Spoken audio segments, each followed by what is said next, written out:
সাভারের আমিনবাজারে বিদ্যুতের পাওয়ার গ্রিডে লাগা আগুন ফায়ার সার্ভিসের মোট 15টি ইউনিট 2 ঘন্টার চেষ্টায় নিয়ন্ত্রণে এনেছে।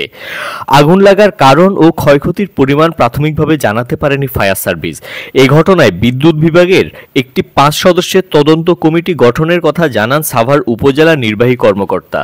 ফায়ার সার্ভিস জানায়, মঙ্গলবার সকাল 7:15 দিকে সাভারের আমিনবাজারে অবস্থিত বিদ্যুতের পাওয়ার গ্রিডে আগুনের সংবাদ পেয়ে কল্যাণপুর ফায়ার স্টেশনের সদস্যরা ঘটনাস্থলে পৌঁছে আগুন নিয়ন্ত্রণে কাজ শুরু করে।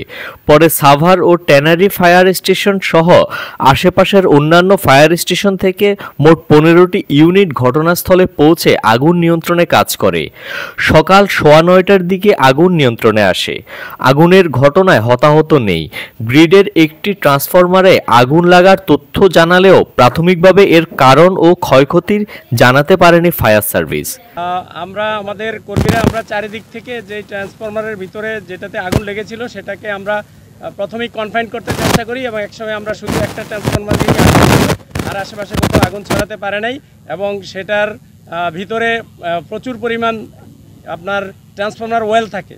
তো সেই ওয়েলের আগুন নির্বাপন করা একটু টেকনিক্যাল এবং একটু টেকনিক অ্যাপ্লাই করা লাগে।